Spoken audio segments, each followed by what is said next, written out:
funny. I always say the first thing first is that it's always difficult to get a meeting place where you can invite the people who use drugs to come.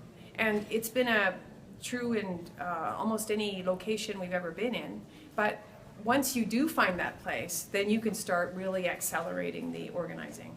What happens to people who use drugs often is that they're treated with such derision and hatred, and that's the kind of thing, well, if they had any good ideas, they wouldn't use drugs. But people don't grasp that drug users aren't stupid, they're addicted. And there's probably stupid drug users and smart drug users, but I'm just saying, it's not the same thing that's wrong. So they often have incredibly good ideas.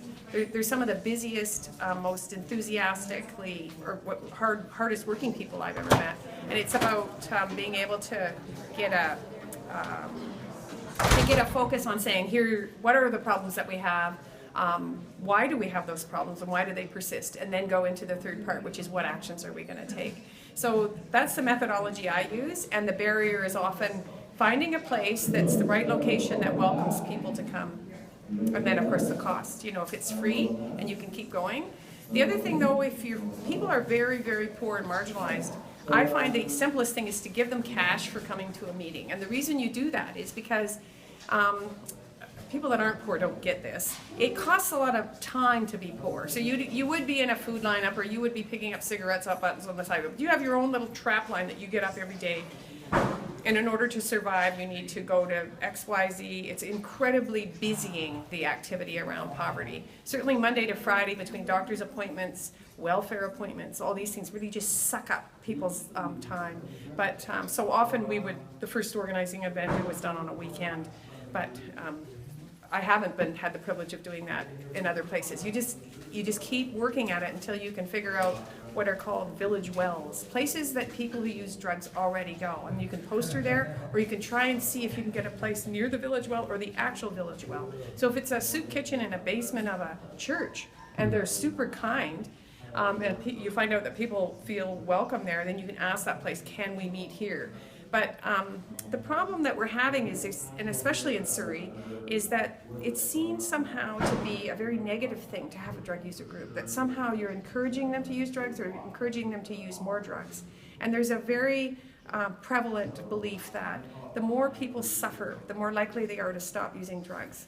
And it's actually not based in science. So that's the hard part we're having. It would be way better if it was really a public health intervention. They came in and they really took the time. People, they're so kind and they're so nice, and then they have these terrible beliefs and do these awful things. This is how humans are, and it's not about making them wrong. It's about offering them really solutions that do work.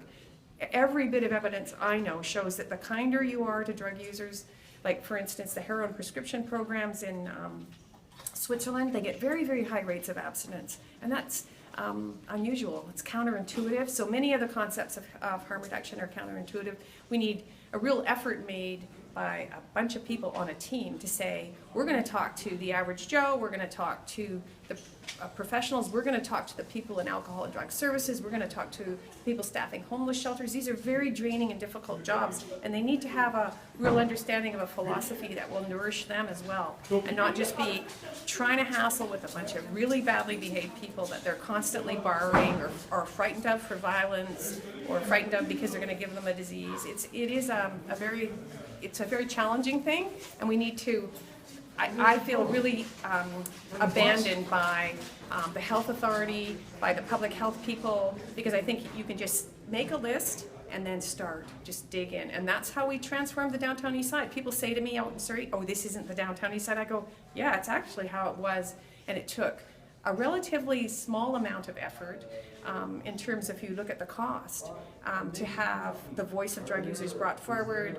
to bring them to meetings, to insist that they be part of things, and it really moved things forward. And just so people know, I think it's going backwards in the downtown east side because it's a continuous process. It's not somewhere you would necessarily get to and can stay.